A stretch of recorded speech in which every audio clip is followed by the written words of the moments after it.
Oh, do you happen to have a match?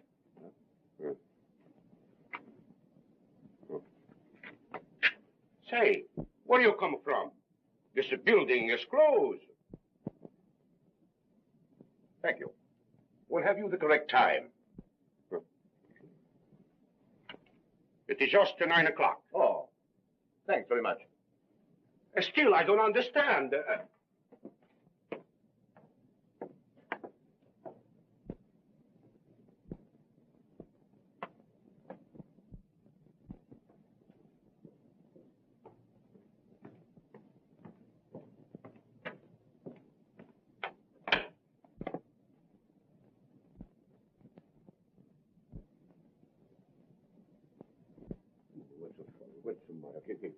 What you Yaku?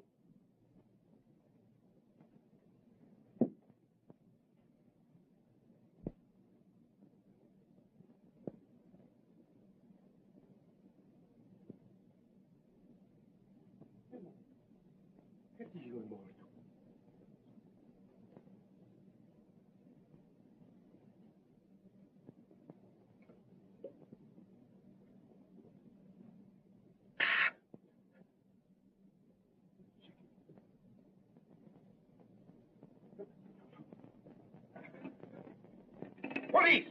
Police!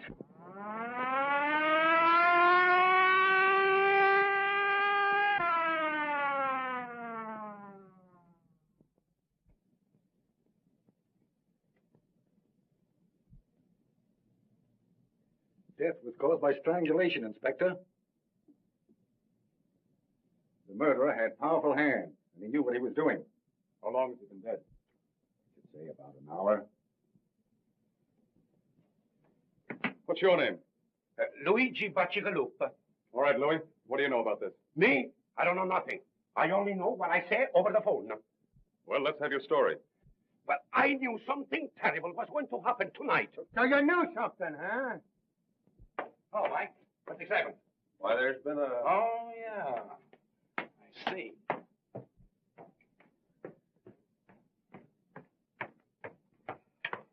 Hello, Kitty.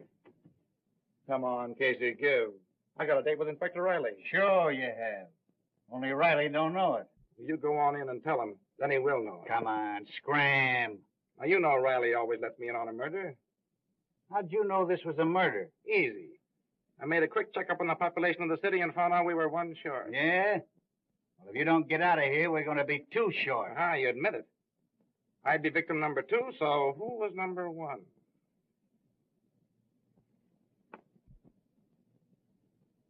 Garfield.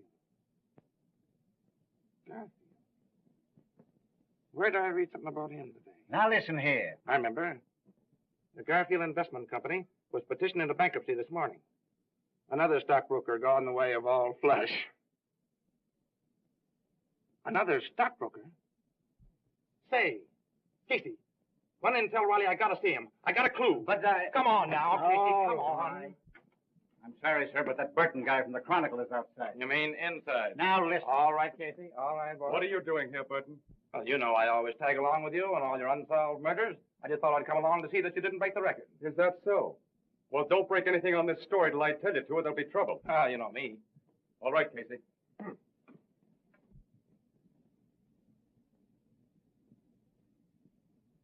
Strangled, huh? Just like the other cases. Yeah, that's not the only similarity either. When the murderer was leaving the building, he asked the janitor for a match and the time. Yeah? The fourth case we've had just like this in a month. Clues are all the same, and they lead no place. I think we've got a clue. What do you mean?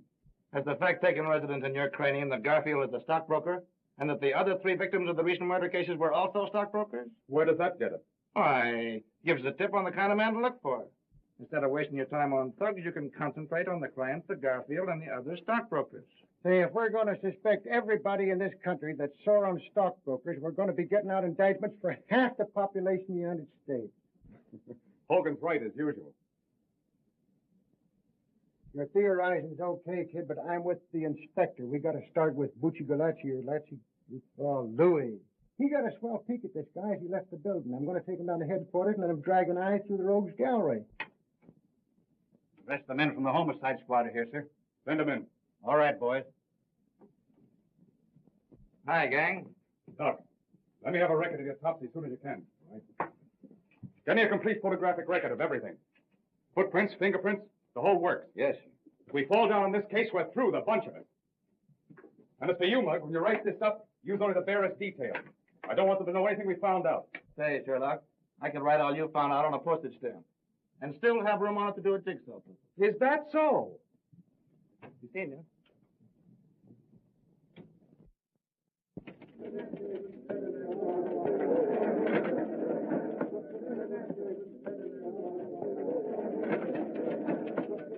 And that the opening of the offices was a brilliant success is shown by the number of socially and financially prominent people who attended. The beautiful Mrs. Leland Gray Switzer lent a charming presence and was attired in a severe white evening gown covered by an ermine wrap. The lovely Miss Myrtle Hempstead was there also, and she wore a Running gown pants, football cleats, and a spray of rhubarb. and a good time was had by all because that worthless reporter from the Chronicle favored the gathering by his absence. As to what he was wearing, he was just wearing on everyone.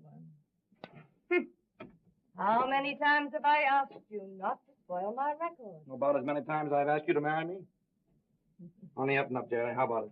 We get a place and raise some chickens? What do you say?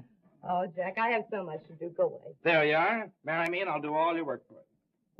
I overheard the city editor say this morning that as far as your work was concerned, well, you better snap into it. Oh, yeah? For you, Miss Crane. Thanks.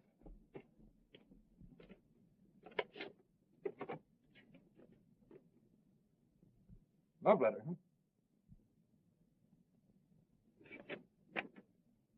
No, it's from Mother.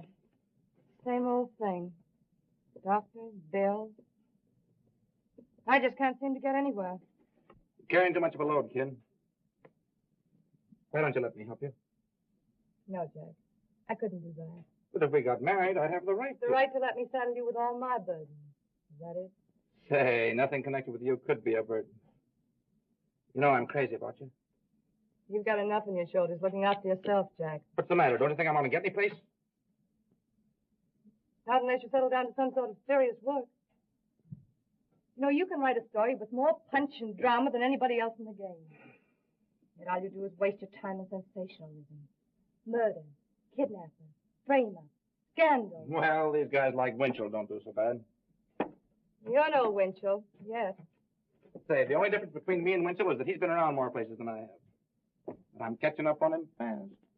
Mm-hmm. Yeah. What do you think of the swell little murder we had last night, huh? Now, there you are. You would think that a murder were a show or something. Well, this one's going to be a show. It'll rock the town before it's through. Well, well, Philo Vance himself, in person. Good morning, Miss Crane. Good morning, Hogan. A little bit out of my precinct this morning, but I feel awful good at having solved the Garfield murder. You solved it. Why, you credit-snatching flatfoot. You know it was my idea to have the janitor look through the pictures in the morgue room. Say, if I hadn't agreed to Butchie Betsy Louis coming down to the Chronicle, what good would your hunch have been? You mean they've caught Garfield's murderer? Yeah, got him in jail now. Congratulations, Mr. Hogan. That was pretty quick work, wasn't it? But listen to me, they had that guy in the Who's Go 6 hours sooner. Say, what's the matter with you? I come down here to tip you off to a scoop and you treat me like a relative or something. All right, how much is it going to cost me? That is outside my car and my next year's salary. No, I just wanted to see if you got the name right. Terrence Aloysius Hogan. All right, Hogan. You're not a bad guy. I guess you deserve a break. Yeah, spell that middle name right. It's Aloysius. Aloysius. Sure. How could I miss it? Aloysius. On the way down, I picked up a picture. Thought you might need it. Oh, yeah, I forgot about that. I could have got one from the morgue room, but probably there's a later picture. Yeah, that's a later one. It's Say, what is this? I thought you were going to give me a picture of the murderer. Why, if we print this, they'll prosecute us for libel on the human race. Why don't you let Miss Crane run it in the society cover? Hey, listen. When Riley hears about this, you won't get within 10 miles of the next murder. All this guy does is run around solving crimes and taking the credit away from the police.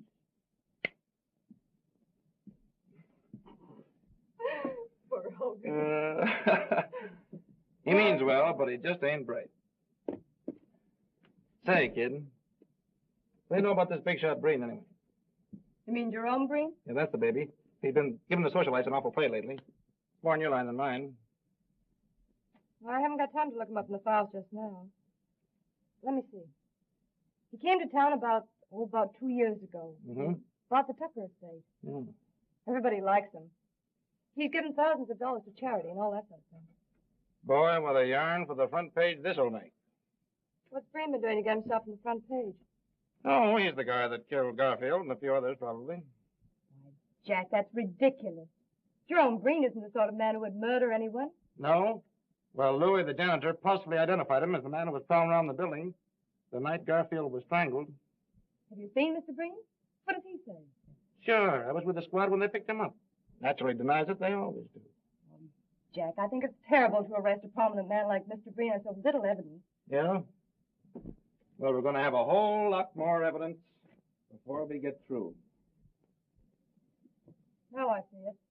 Just because you and the police department have a lot of unsolved murders on your hands, you're going to pin it on a man who's done more for this city than all the police and the newspapers put together.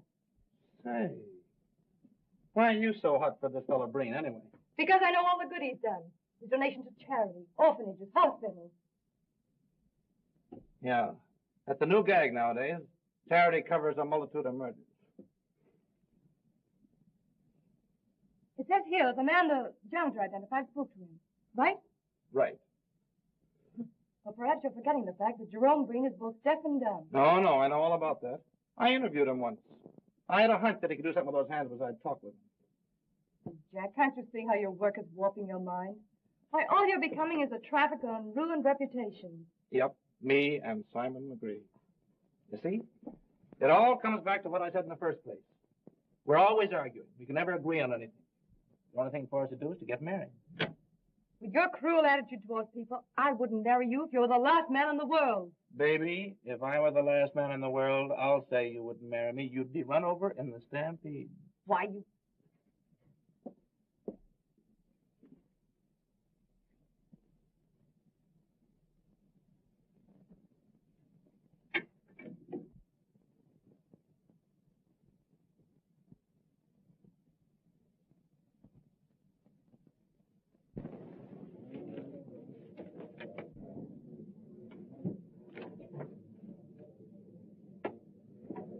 Evidently, the prosecuting attorney is considerably worried.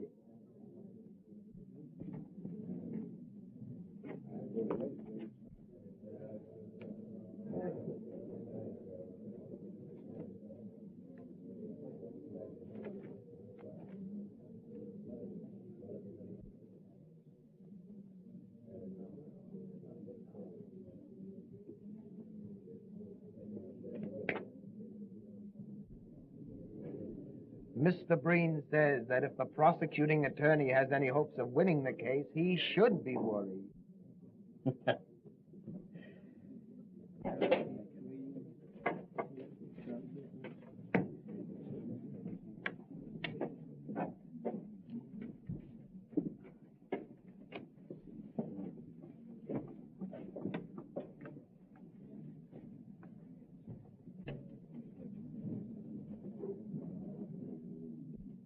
Jerry, look, if that guy can't hear what people are saying to him, I'll eat my hat. Oh, don't be silly, Jack. Why, all intelligent deaf people are lip readers. Oh, yeah? What do you think, Chief? Will they get a conviction? I don't know, Hogan. It's got me. All the state has to go on is the testimony of this janitor.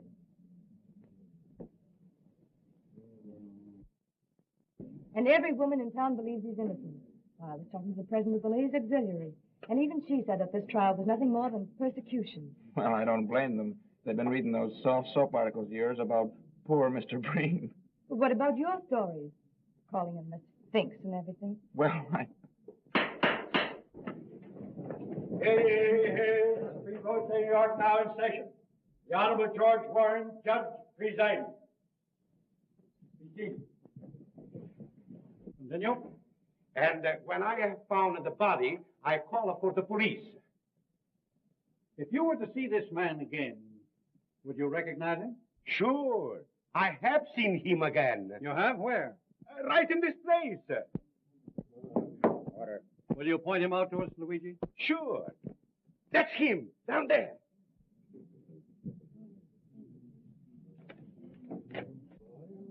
Order. You're quite sure that you couldn't be mistaken?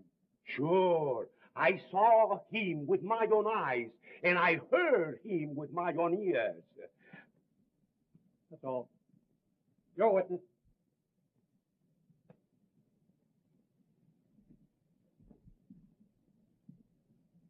Mr. Bacigalupi, have you ever had hallucinations? Come again? Order. I mean, do you ever imagine that you hear things or see things? Your Honor, I object. Objection sustained.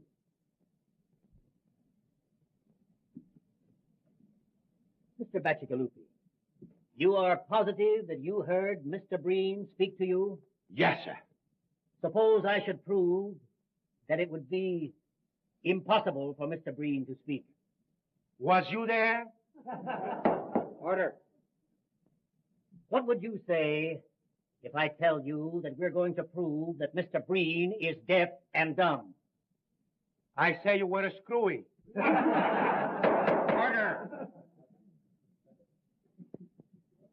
You take a drink now and then, don't you? Sure. I have the cold almost all of the time. It was cold the night of the murder, as I recall. Maybe you took a few drinks of whiskey to warm you up. No, sir. No. Think now. That was 6 weeks ago. How can you be so sure? You mean I am sure that it wasn't a whiskey? Yes. I never took a drink of whiskey in all my life. What? It was a gin. Order. That'll be all. Yeah. Your witness, Mr. Prosecutor. Is that all with this witness? No more questions. You are excused. Huh? Thank you. Mr. Breen, can you tell us where you were on the night of the murder? Mr. Breen says that he was at home, in bed. Now, Mr. Breen, can you tell us of anybody who saw you at home on the evening in question?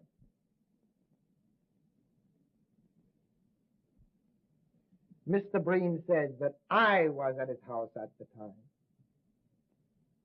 All right, Mr. Jenks. We'll get your testimony later. That will be all, Mr. Breen. Your witness. You see, if Mr. Breen was very innocent, he could have hired a flock of witnesses to prove an alibi. Yeah? And if he's the shrewd boy I think he is, that's just what he wouldn't do. Jack, I'm surprised at you. Why, this is the flimsiest evidence I've ever heard given in a murder trial. I don't give a hang about the evidence. I tell you, Louie's right. If this guy is acquitted, we're going to have some more murders. Oh, ridiculous. Your name? Augustus Calvin, Your profession? physician and surgeon. Dr. Calvin. Doctor, have you examined Mr. Breen, the defendant? I have. Did you discover any abnormality in his physical structure? Yes, Mr. Breen can neither hear nor speak. Order. Just what, specifically, is the cause of his misfortune? Mr. Breen has paralysis of the vocal cords and the oral nerves. Well, just how long, in your opinion, has this condition existed? It was congenital. He was born with it. Order. Thank you. That'll be all. Your witness. The court, please. I move a recess until physicians appointed by the court have had an opportunity of examining the defendant. Motion granted. Court adjourned until 10 o'clock tomorrow morning.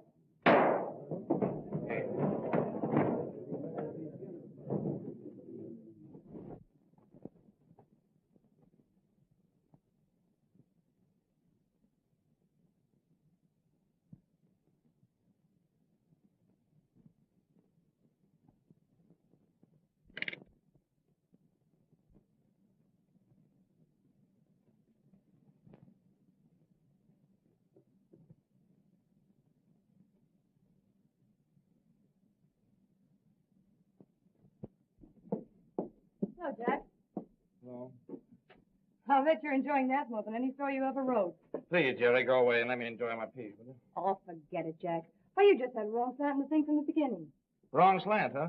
Say, it would take more than the decision of 12 dumb clucks to make me change my opinion. I suppose all we gotta do now is to sit back, wait for some new murders, and cheer. Oh, don't be silly. Hey, I'll be through this in a minute. How about tying on the old feed bag? I'm sorry, I have an engagement. Yeah? Who's the lucky guy? You're a very, very dear friend of yours. All right, who is it? Mr. Jerome Breen. Jerome Breen. Mm-hmm. Mr. Breen dropped me a note thanking me for my kindness in the articles I wrote about him during the trial. Invited me to his home. Jerry, you're not really going up that fellow's house. Why, of course I am. I talked to the boss about it, and he's going to pay me extra money for a series of articles on Breen. Listen, baby, honey, listen. I know there's something screwy about that guy. Why, the idea of you being alone with him would drive me crazy. Jack, pull yourself together. Why, everyone you see lately is a boogeyman. This criminal court assignment of yours must be getting on your nerves. Jerry, if you go up to that man's house, I'll... That'll be swell. Only don't make it a habit.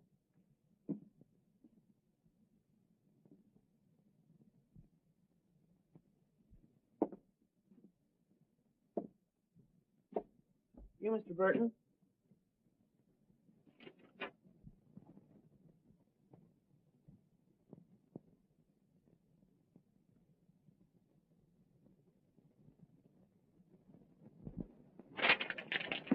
All right, son.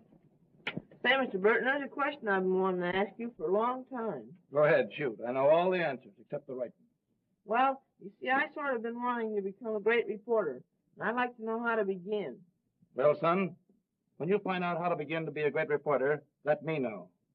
And I'll start with you.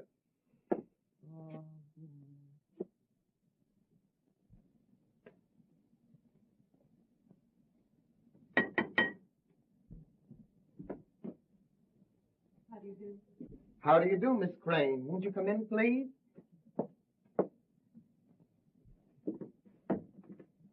If you please.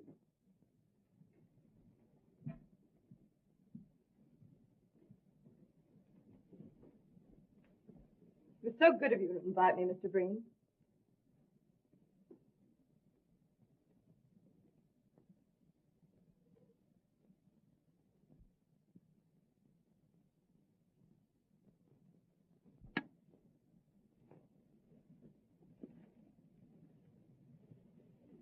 Lovely house you have here.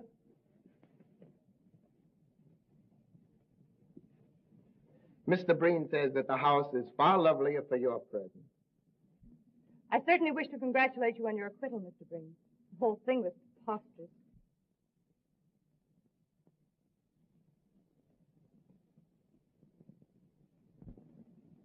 Mr. Breen says that your articles in the Chronicle were more effective than anything else in showing how preposterous the accusation really was. My. If these compliments continue, I'm sure I'm going to be so conceited I won't be able to write a good interview.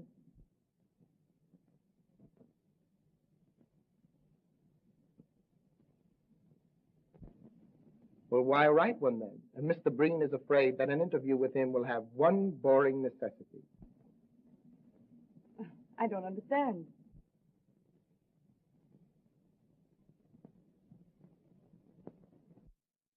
You will be compelled to talk about him when he feels it would be much more interesting to talk about you. You know, Mr. Breen, an interview always begins in the same way. Where were you born? Mr. Breen has jotted down some of the facts of his life that might be of interest to your public.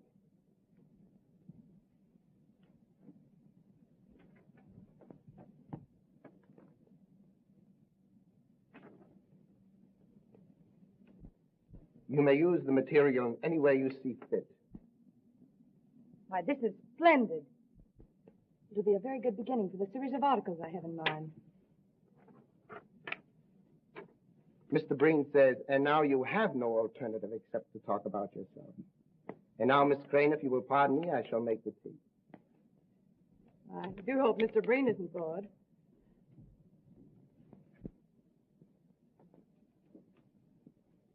Hey, Tony, Yes, sir. fill him up again. This, 3 points and 2 peaks. Pretty good, eh? Okay, then.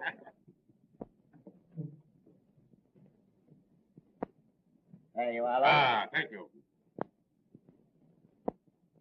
Hello, Louis. Hello, Mr. Burton. Well, when'd you give up drinking gin?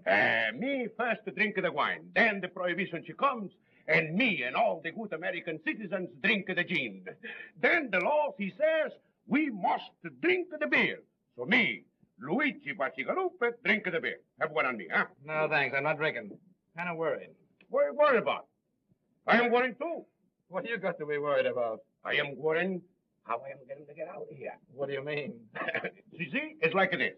I eat the pretzels, then I get thirsty. I drink a glass of the beer, and when the glass of the beer goes down, I get hungry again, then I eat the pretzels, and I wonder, worry, what is going to be the end.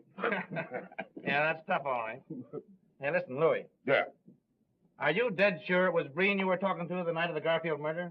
that's what I say in court, isn't it? Ah, I know, old man, but nobody seems to believe you. Now, after all, you were drinking pretty heavily that night, weren't you? You might have been mistaken, huh? Say, Luigi Bacigalupe only make one mistake in his life, and I married her. All right, now cut out the Second Avenue comedy stuff, will you, and listen to me. Maybe you did have one drink too many, huh? Maybe you were seeing things, huh? Say, a few shots of gin means to me as much as a glass of milk means to you. I was brought up in it. I mean, the gin, not the milk. But man alive, how could it have been Breen you were talking to if he couldn't talk? Say, this is the last time I'm going to speak to you about this. I know what is what, and I know what is what not. If I have to decide, and what judges and lawyers and the like, and what I see with my own eyes, I stick to what I see with my own eyes. Say, that guy Breen is a bad egg. And anybody that gets mixed up with him is going to be in trouble sooner or later. Maybe sooner.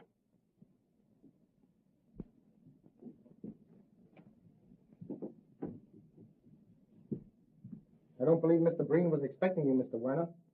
Well, I've got to see him. I'll wait. All right.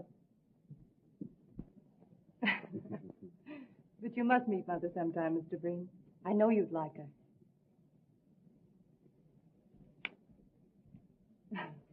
Mr. Werner's calling.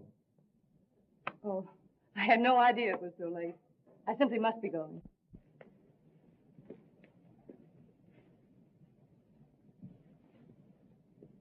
Mr. Breen says he hopes you will come often. He is very lonely. You're very kind. And it is so restful here. I'm afraid I'll wear out my welcome. Thank you. Goodbye.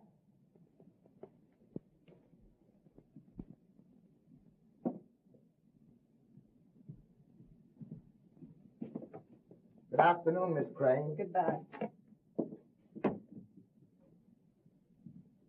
I think Mr. Breen will see you now. You bet he'll see me. If he knows what's good for him.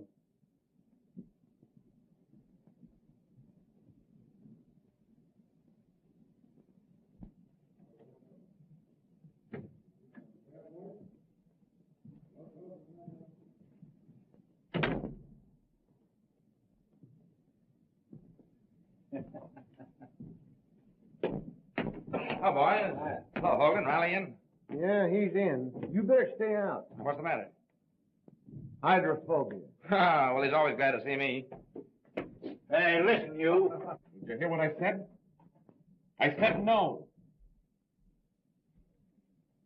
Well, go ahead. Make it snappy. What do you want? Me? Oh, I just dropped in for a drink. You know better than to drop into a police station for a drink? I don't know what this country's coming to when a guy can't get a drink in a police station. Come on, Scram, I'm busy. That's all right. You're not bothering me. See where your girlfriend Jerry's playing around with your old pal Breen. Yeah, that's what's got me worried. Why don't you do something about it? I can't, Jim. I've talked to her till I'm blue in the face, but you know how a dame is. The more you knock a guy, the more she's for him. I'm sorry for you, kid, but I got grief of my own. I'm not in so strong with the police commission. Hey, Chief. There's a Mr. Werner here to see Burton. Werner? To see you? Oh, yeah, I forgot to mention it. I told him to meet me here. Say, what do you think this place is, a reception room? Listen, Jim, this guy may have a clue on the Breen case. He called me at my office, but I couldn't see him there on account of Jerry. Well, It's about the reward that my boss offered on the Garfield case, see? I wanted to hear him in case he has anything important to say. And what am I supposed to do? Play stenographer and take down a report of the conversation? No. You go in the other room and listen. I don't think a full view of that mug of yours will make anybody inclined to talk. Oh, is that so? Show him in, Casey. Huh?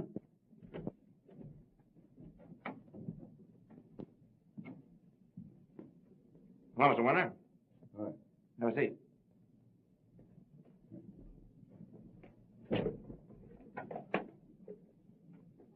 I hope you don't mind my asking you to come here, but you see, there are reasons why I couldn't have you at the Chronicle. No privacy. It's all right with me. Besides, you might need the cops before you get through. Yeah. Well, Mr. Winter, what do you know? What do you know about Breen? Ain't I know anything about Breen? I'm only a stockbroker's clerk. But I keep my eyes open. Yeah, but I thought that... I said I knew somebody connected with the Garfield murder. And maybe a few others. Well, as I told you over the phone, if you give us the right tip, there's $5,000 in it for you. Now get this, Burton. I've got a date tonight with a certain party. If he treats me right, there's no story. Well, where do I come in? You're going to be at my house at 8:30 tonight. $5,000. Either I tell you the story and get the dough, or it's no sale. But there's the address. Remember, 8:30. Oh, and another thing. If you should get there before me, don't say anything to my mother. She thinks the party I'm dealing with is on the up and up.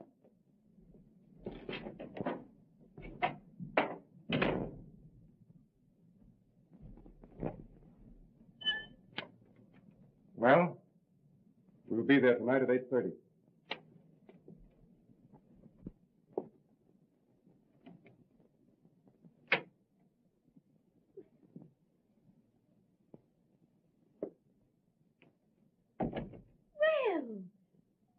Mr. Breen, I didn't know Dave was expecting you. I think he's taking a nap. I'll go call him.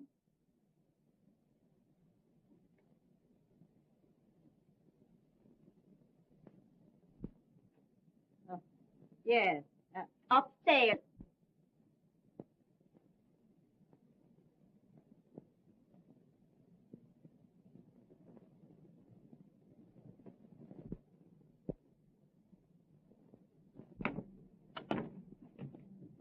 Well, I hope this isn't another wild goose chase. Well, anyway, it won't be a total loss. A good speakeasy in the same block. Find the wisecracks. Better get going. It's 8:10 now.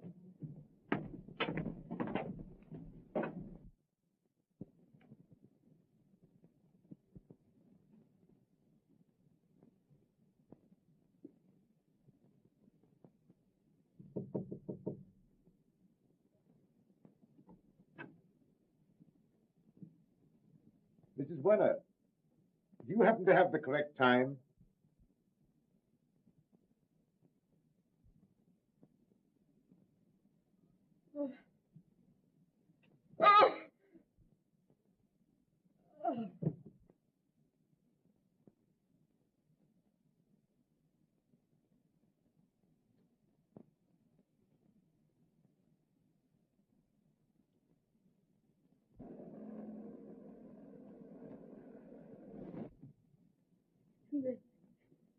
Then, Breen, when he asked me the time, I couldn't remember anything else.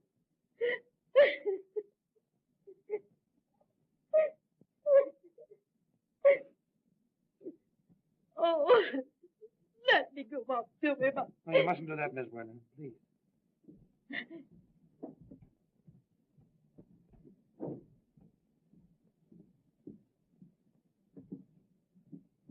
Well? Same as the others. He's dead. I knew it. I knew it! Oh. Oh.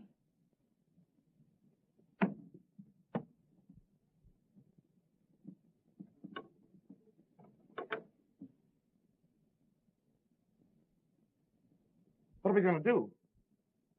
Undoubtedly Werner knew Breen's secret. That's why Breen did away with him. Yeah, that's right. We're going to that skunk's house. Hey, what about her? We'll take her to the neighbors. Come on.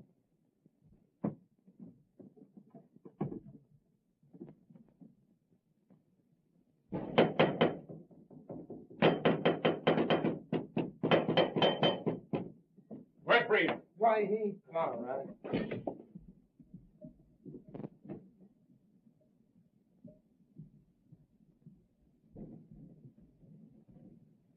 Get up, Breen. I want to talk to you. I say, sir, you've no right. Shut up, you. I'll make my own right. Breen, you murdered Werner. We've got the goods on you.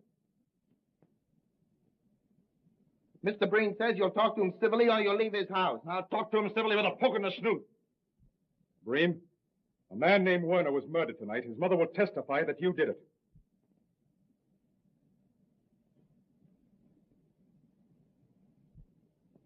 Mr. Breen says, why don't you arrest them again and make yourselves the laughing stocks you were in the Garfield case? Why, you...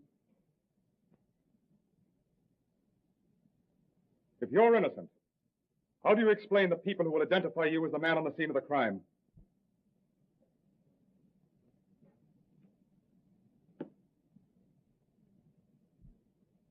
Mr. Breen says, if you look at the matter calmly, it is easily explained. The watchman on the Garfield case was obviously drunk and might have identified anyone. And Mrs. Werner, after her son was murdered, probably had an hallucination caused by what she'd been reading in the papers.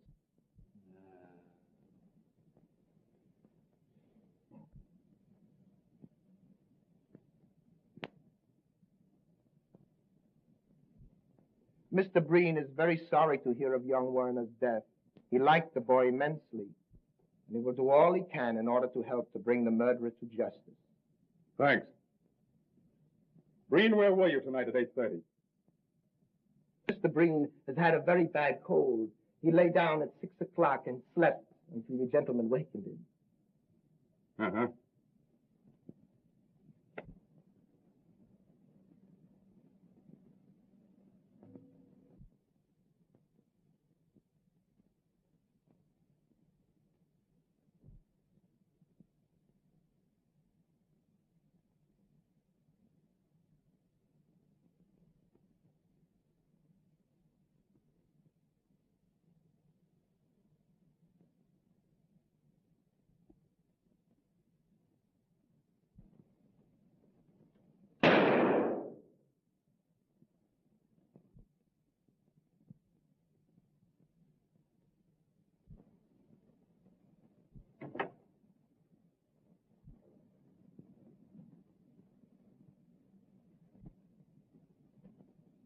Say, why should Breen have a piano if he can't hear music? Mr. Breen has the piano for the enjoyment of his guests. Oh, yeah.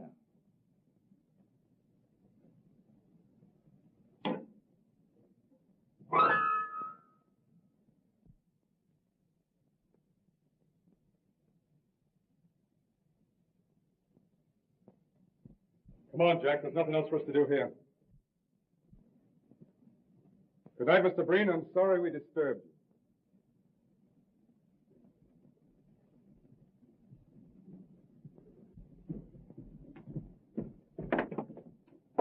Good night, gentlemen. Say,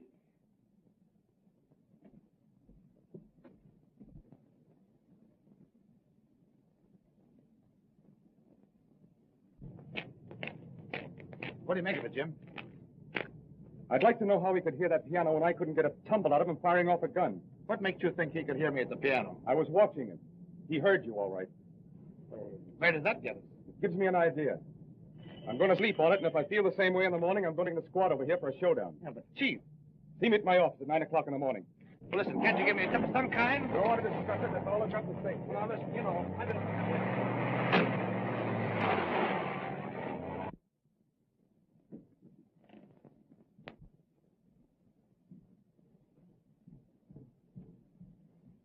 That copper's onto something.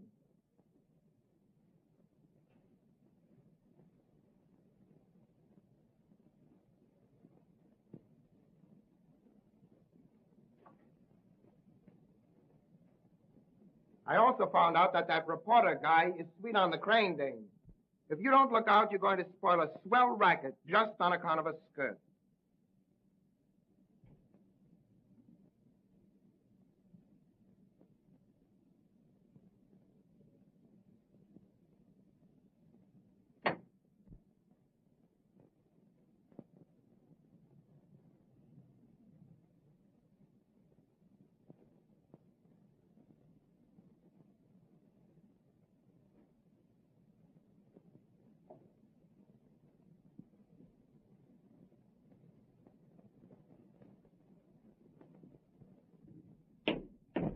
Hi, boys. Hi, Casey. Hey, wait a minute. Who do you want to see? Oh, Riley. I got a date with him this morning. You won't see him. Yeah, who says so? I say so. He's dead. Riley. Yeah. The chief was found murdered early this morning. But where? How? You'll have to ask Hogan. He's been put in charge of the precinct. I should have known it. Riley was on the Breen. He had to get him.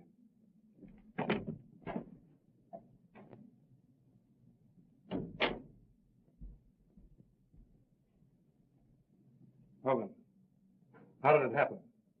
Tell me about it. Riley's wife found him in bed, 7 o'clock. Strangled like the other guys.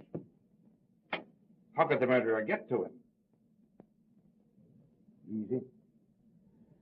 Alleyway and a fire escape leading to his bedroom window. Now I know it's Breen. Yeah? What are you going to do about it? Can't get anything on him.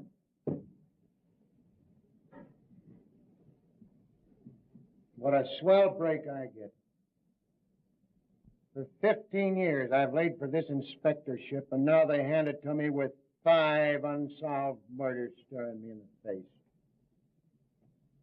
What's the police commission got to say? They give me 2 weeks to find the murderer of Riley, or I'm canned. You can send in your resignation right now.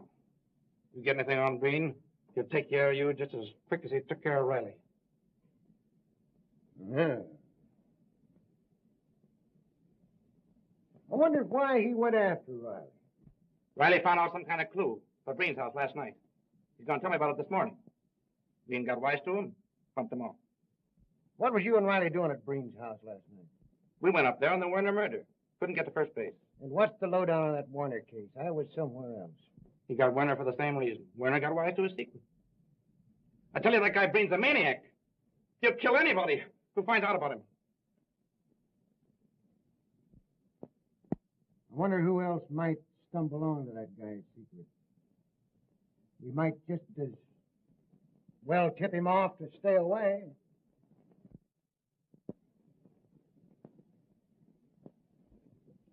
Jerry Crane. What about her? I mean, she's been seeing Breen all the time. She might stumble onto his secret. I thought she was your girl. She used to be until this guy started working on her, hypnotizing her. I gotta do something.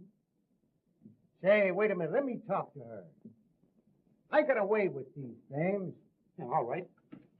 Say, give me the Chronicle right quick. Yes, we know, but don't you realize the danger you're in? I'm sorry, Mr. Hogan, but I can't see it that way. I know Mr. Breen better than any of you. He couldn't possibly be guilty of the things you're talking about. But, Jerry, dear, don't you understand? We've been working on this thing. We can see things you can't. Jack, you should know better.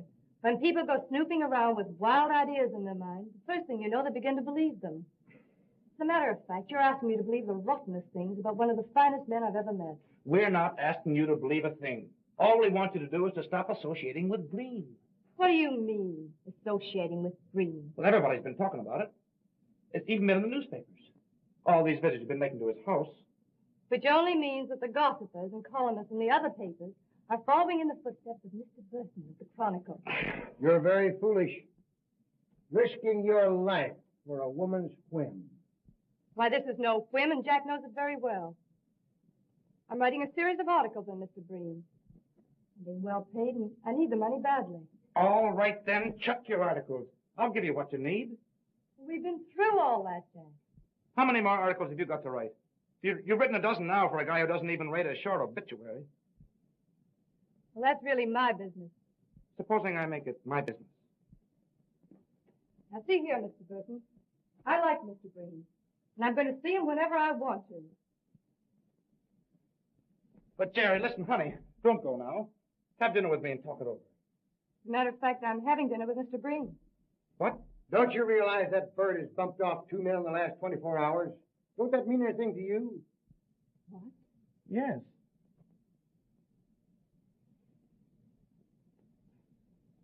No more than it would to Jack or any other reporter covering an assignment.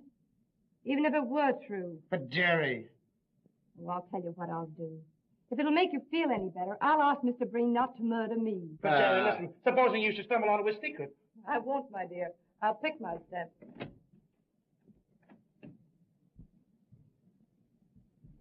Hogan, I don't care what she says. She's liable to go up to the house tonight and never be heard of again.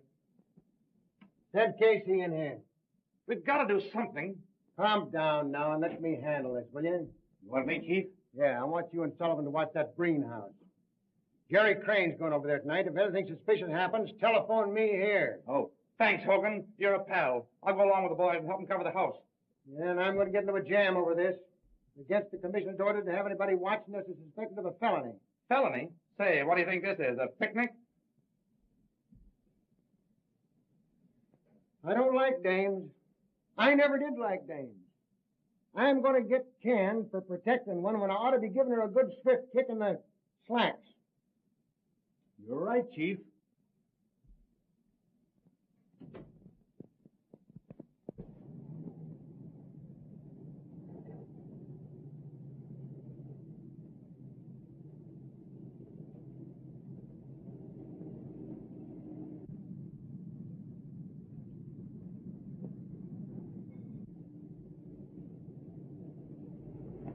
Is that the Crane dame just went in the house? Yeah, I was talking to Burton when she went by. Just our luck. She's a good-looking dame. We're liable to have to wait here for hours. Well, it's Hogan's orders. We better keep circling the block.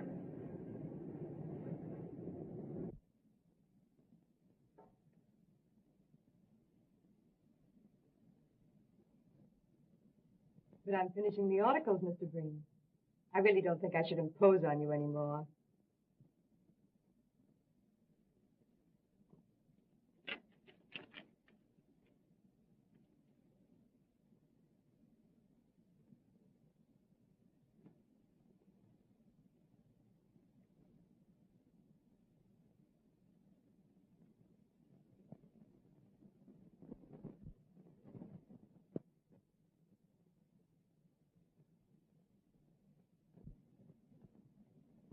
I can't see any reason why I should stop coming up here. You seem like an old friend whom I've known for years.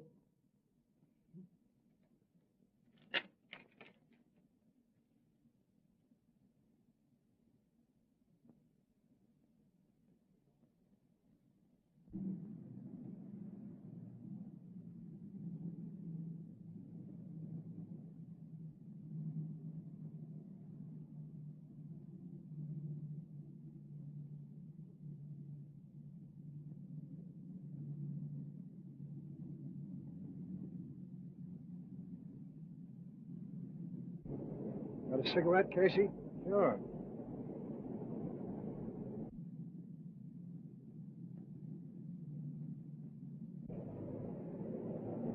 Better walk on. I got a hunch that guy spotted us. Well, so long. So long.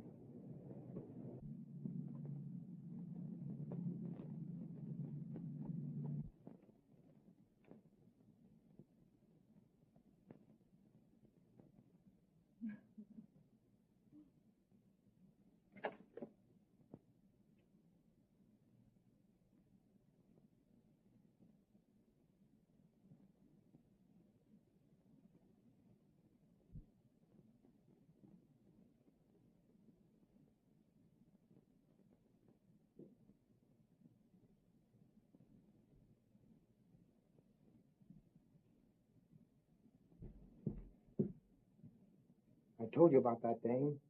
There are a couple of dicks outside watching the house.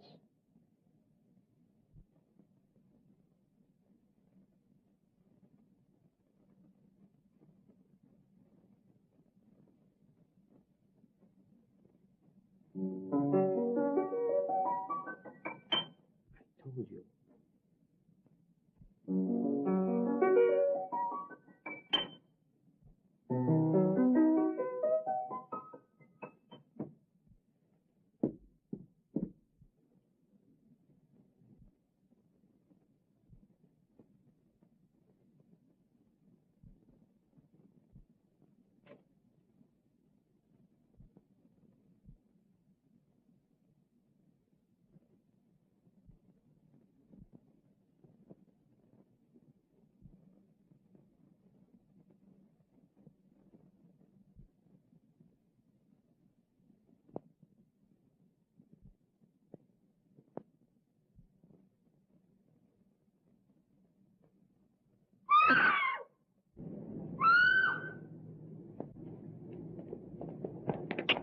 Phone Hogan.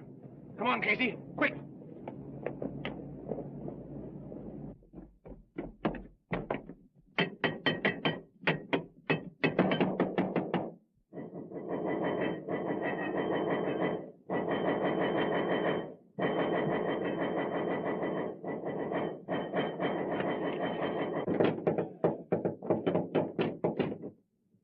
A gentleman. Get in there.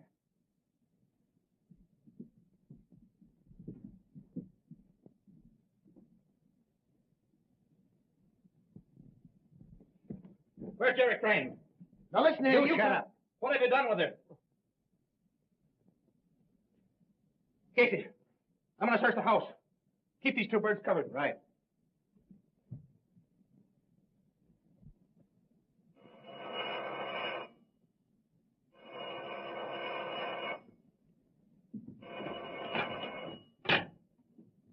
Hello? Hello? Yeah, Hogan? I'll have the squad right there. On our way, boys. Get on your toes. We're leaving. We're on our way.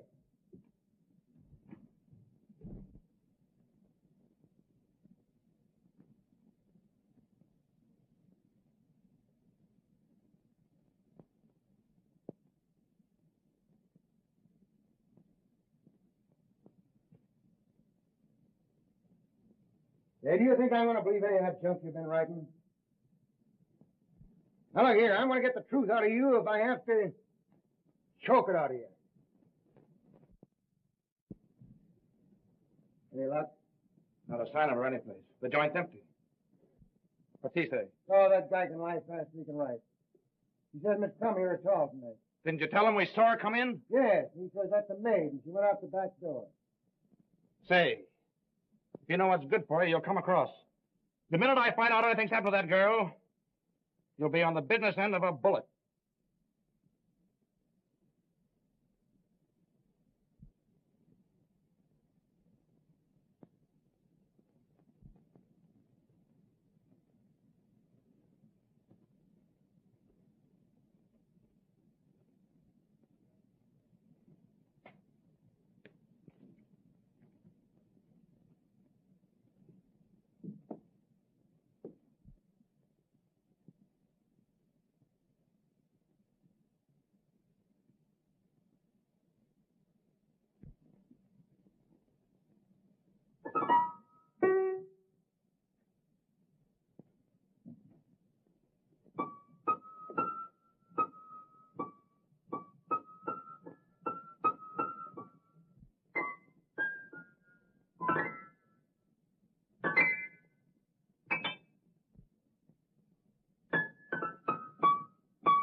Hey, can that racket. You just ain't got no ear for music. Besides, I think a lot better when I play. Yeah? Say, I got a hunch I've got the secret of this mystery right at my fingertips. I tell you, Jerry's right here in this house. Yeah, that's right.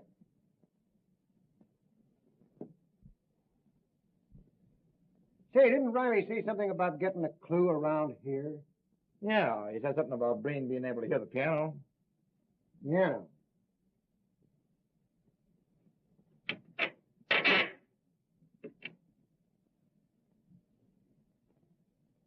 Well, I don't know what kind of a clue he'd get out of that. Yeah. Whoopsie.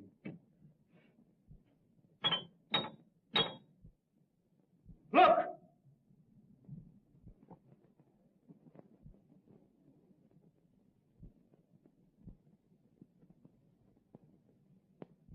Get that guy!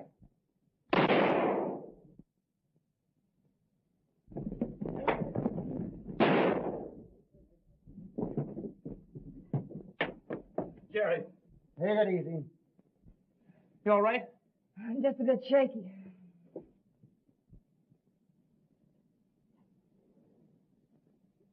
Yeah, you take it easy there, boy.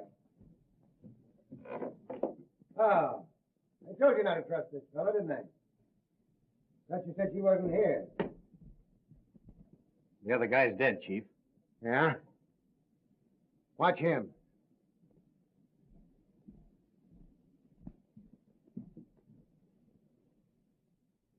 Well.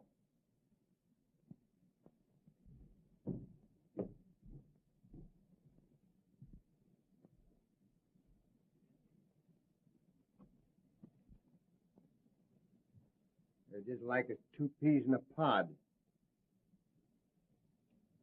They can't both be deaf and dumb.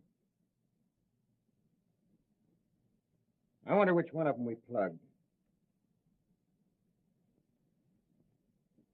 Hey, can you talk or can't you? Now, I'm going to tell you right now, I won't believe a word you say.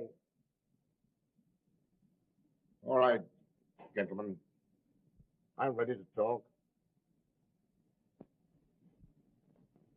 It's my duty to tell you that anything you might say will be used against you.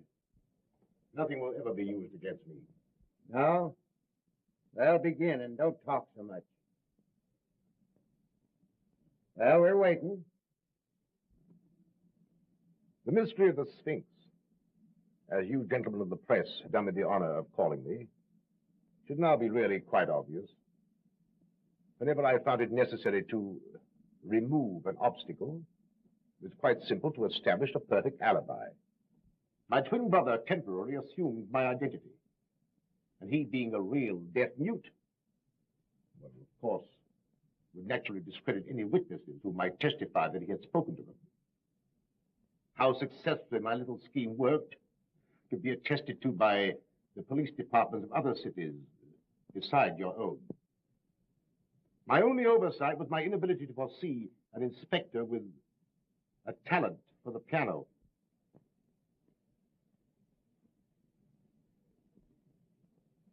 So you admit that you got Garfield, eh? Unfortunately, I did. I formed a stock pool with 4 other brokers with Garfield.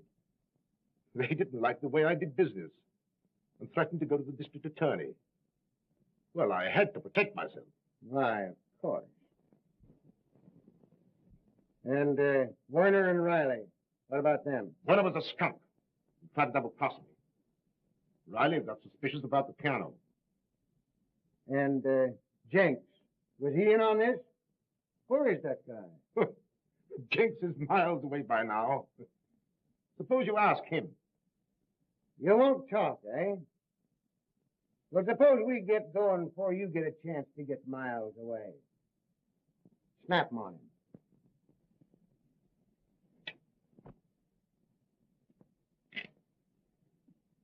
All right. I'm ready.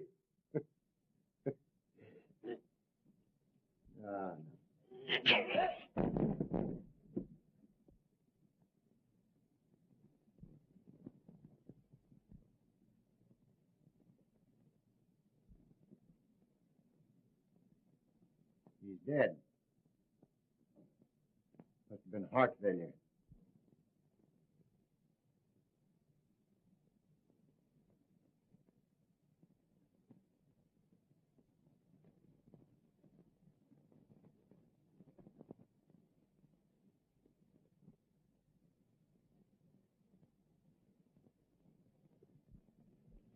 There you are. Careful. What's that, a souvenir? That's how he died. Poison. What are you trying to do, kid me? It's a medieval poison ring. If you press it right, the plunger comes out and pricks the finger. Oh. You know, I suspected something like that all the time. Yeah. Sullivan, take care of that, will you? And Jack, I guess I've been pretty stupid. Well, I'll let it go this time, but from now on, I'm wearing the brains in this family. This family? Well, aren't you working a little fast? You bet I am. We're getting married. I'm going to raise chickens. You're going to raise... How about it, Mama? All right, boys, I'll see you pretty quick. You take care of it. Oh, excuse me. All right, all right. Well, Inspector, I guess you'll keep your job after all, huh? Yeah. I'll keep the job. And you all laugh when I sit down at the piano.